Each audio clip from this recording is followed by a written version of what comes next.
dot product, we mentioned that the multiplication operator that was used for scalars splits into two for vectors. One of them was defined as the dot product, and we usually use a dot to represent it, and the other one was called the cross product, and we will be using the cross to represent it. So I'm going to switch board and go over the cross product. And the cross product is different in notation than the dot. Again, the dot, we just use a dot. For a cross, we'll use a cross. Okay? So, let's go over A cross B. So, let's go back to standard vector analysis. If we define the cross product of A and B as vector C, the main difference that we notice with the dot product is, as we took the dot product of A and B, we ended up with the scalar C. Remember, the result of a dot product is a vector, is a scalar. What if you take the cross product of two vectors? You end up with a vector. So that's a big difference between a dot product and a cross product. C is nice because it has a property, which is that C is perpendicular to A by definition of the cross product, and C is also perpendicular to B. So as you take the cross product between two vectors, the resultant vector is perpendicular to both A and B. Okay? Now, if you're given two vectors A, let's say here, and B, like this, and those two vectors are in the same plane, and you want to calculate the cross product A and B, A cross B, and you know that the vector C, which is the cross product of A and B, is perpendicular to both A and B, then we are forced to accept the fact that C is perpendicular to the page, or perpendicular to the plane defined by vector A and B. Correct? The next question is, in which direction is C? Is C into the board or out of the board? That is, given those two vectors A and B in such configuration, is the vector C going inside the board or is it going towards us? It's both. It all depends on which convention you decide to pick.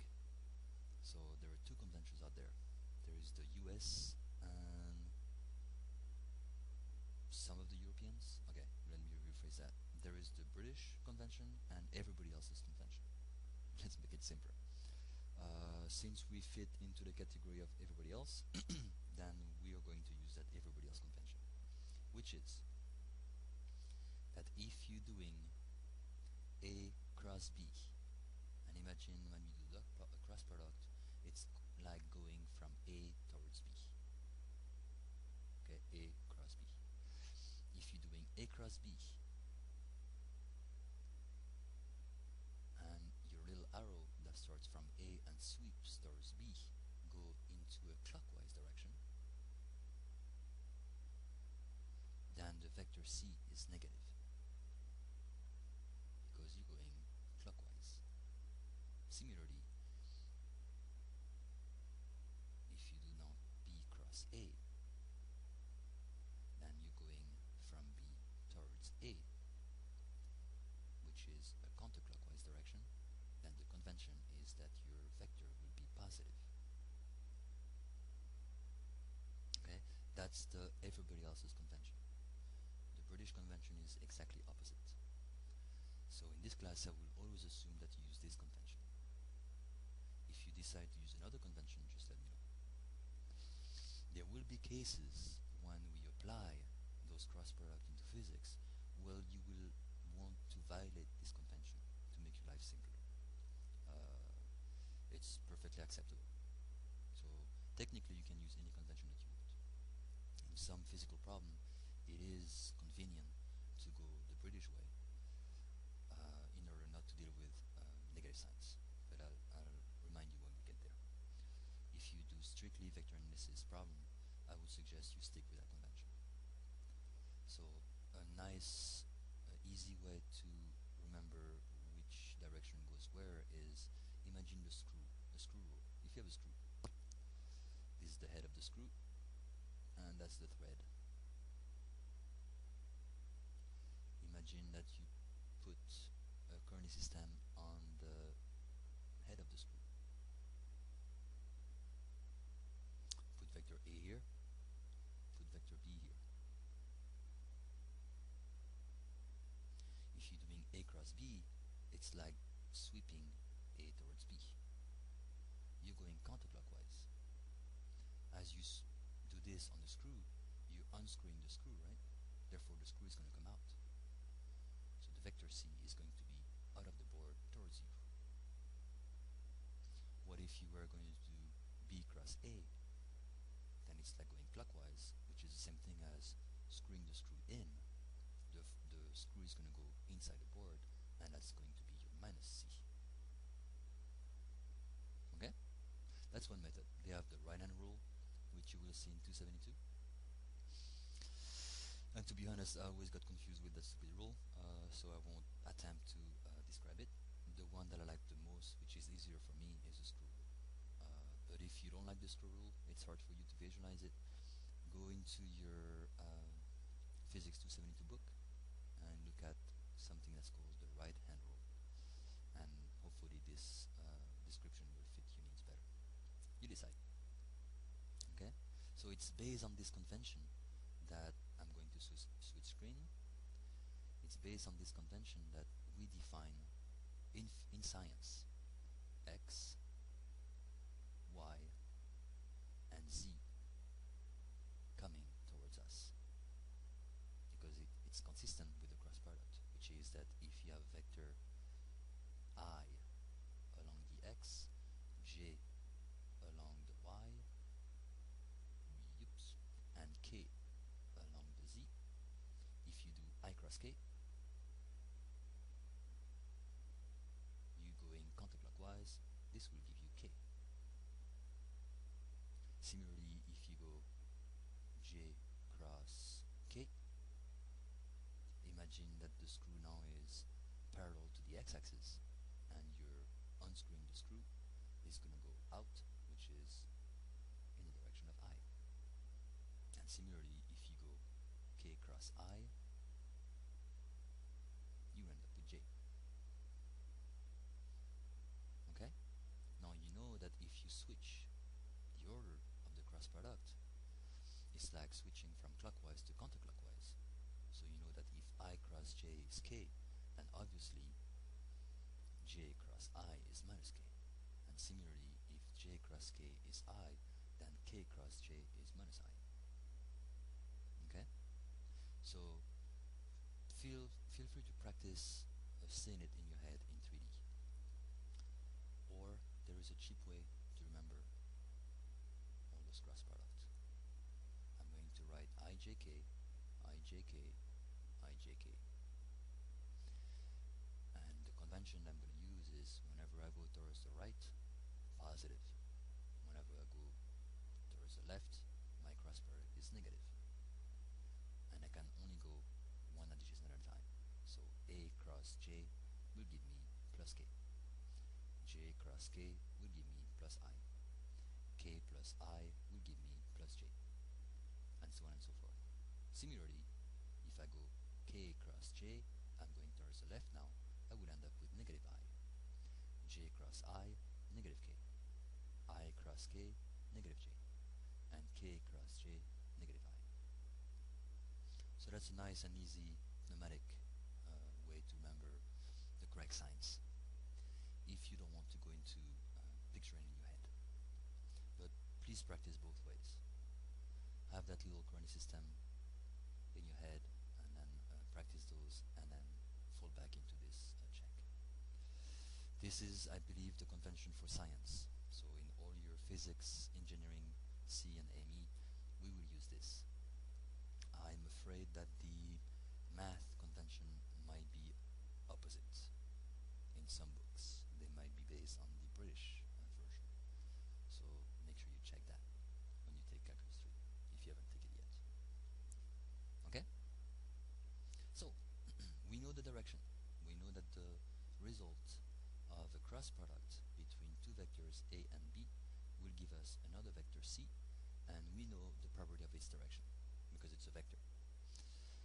about its magnitude?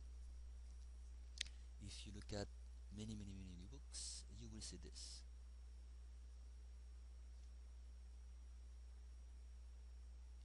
That the magnitude of the cross product is given by magnitude of vector A times magnitude of vector B, and I'm using the multiplication operator because those two are scalars, and I'm going to use sine of theta. Very similar to the dot product. Remember, we had AB cosine theta. For the cross, it's AB sine theta. But watch out, again, if you want to use this definition, it's most likely because you're being given vectors A and B as their magnitude and their direction. And you want to make sure that this theta is the angle defined between vector A and vector B. Okay? So if we stick with this definition for now, I'm going to switch page. If you have vector A and vector B, such that A and B are perpendicular, and I would like to calculate the cross product between A and B, I'm going to take magnitude of A times magnitude of B times the cosine of the angle between A and B, theta. Since the angle between A and B in this particular case is 90, sine of 90 is 1. Therefore, A cross B magnitude is nothing else than the product of A and B. As I'm going to decrease my angle, obviously the sine will decrease. Everybody agrees? If the sine decreases, then the magnitude of the cross product will decrease as well.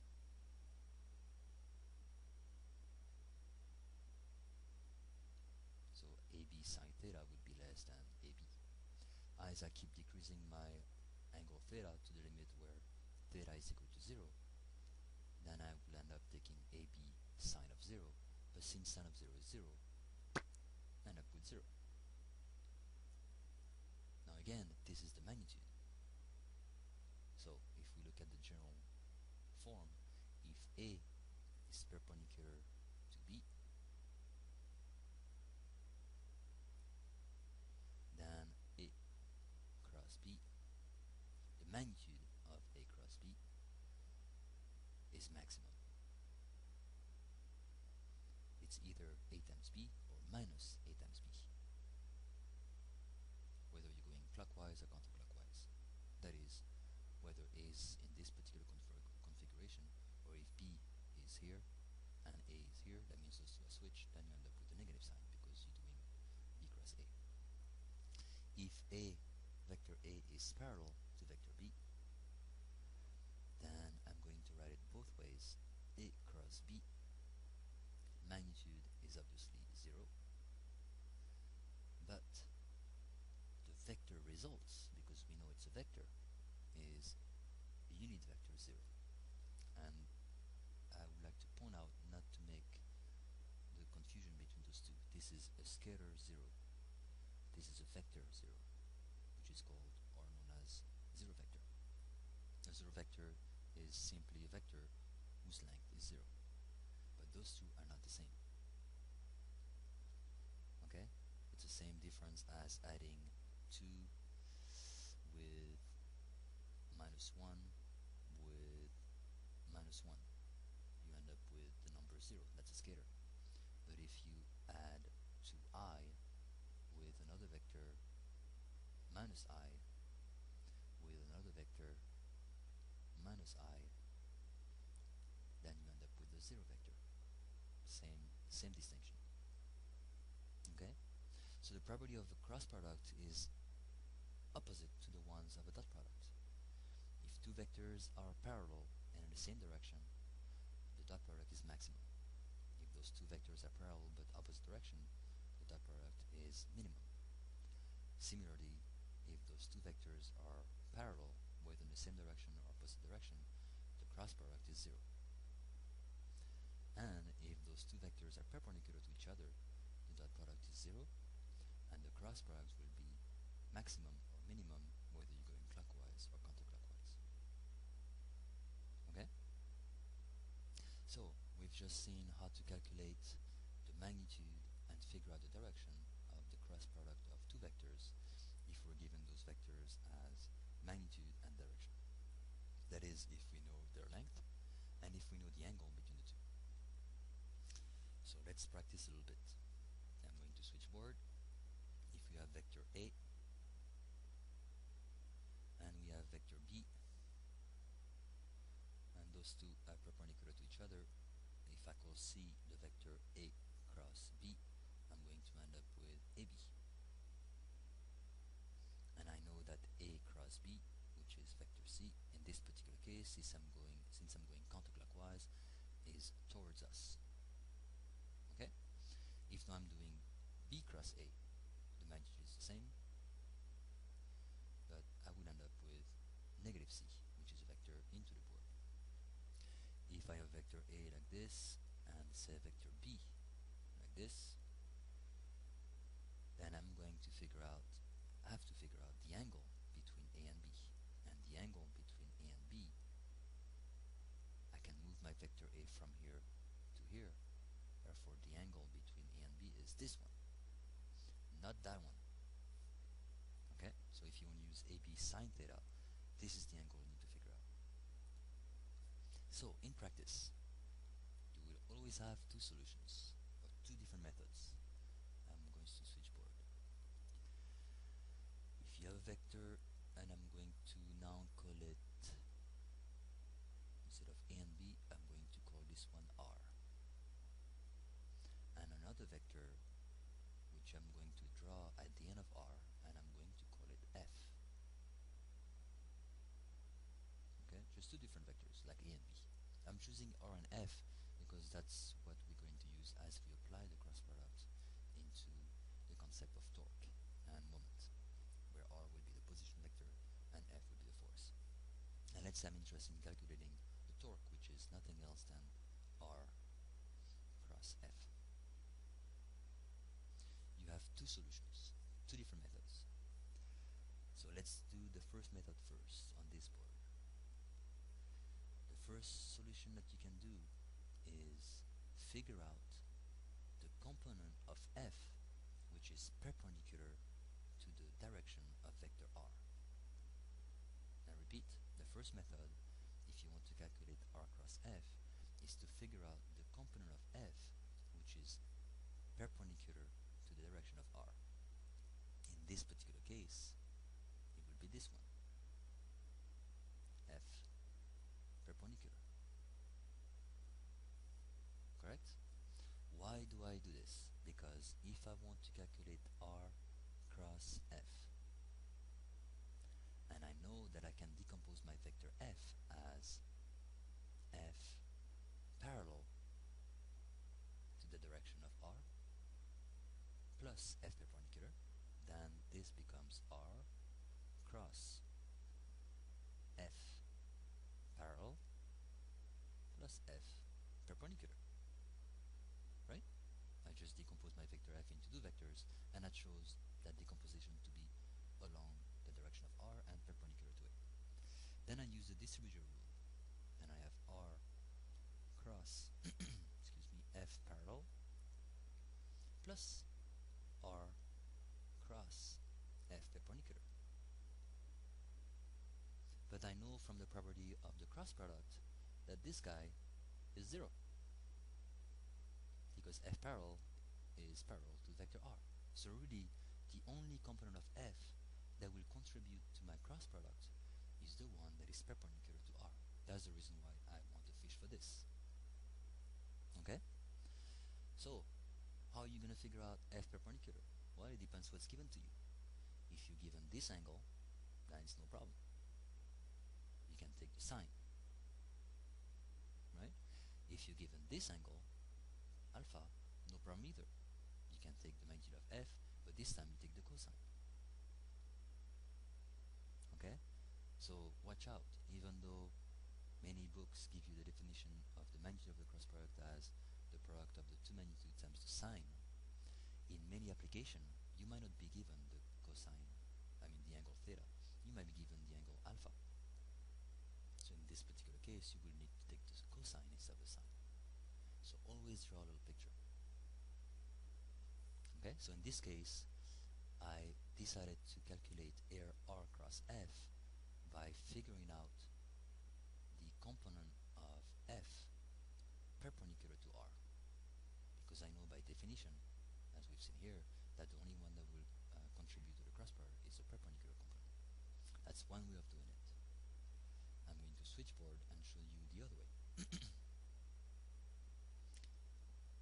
The other way is to do the same thing. You have r,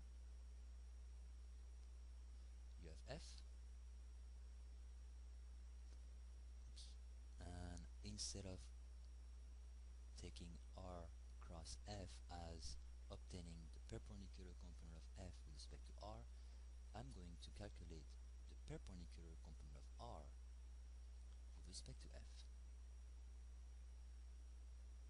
So f direction is here, and I'm going to decompose r in two vectors, one which will be perpendicular to my vector f, that's the one I will call r perpendicular, and then r vector parallel to my vector f.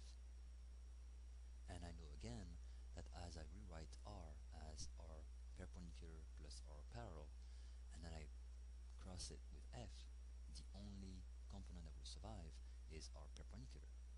R parallel cross f will give me 0 because r parallel is by definition parallel to f. So all I need is this guy, which is this. Again, if in a problem you're given this angle theta, then no problem, you take magnitude of r times magnitude of f times the sine of the angle. But if you're given this angle alpha, then you will have to take magnitude of r times magnitude of f times the cosine. Okay? So don't get stuck with that rf sine theta or ab sine theta. This is very restrictive. This is only for the case where theta is the angle between the two vectors. In many physics applications, that's not the one you're going to know. So either you look for it, or you just draw a picture, think about your calculus, and just choose the cosine or the sine accordingly due to the situation. Okay? So this is for the case where you're given vector as magnitude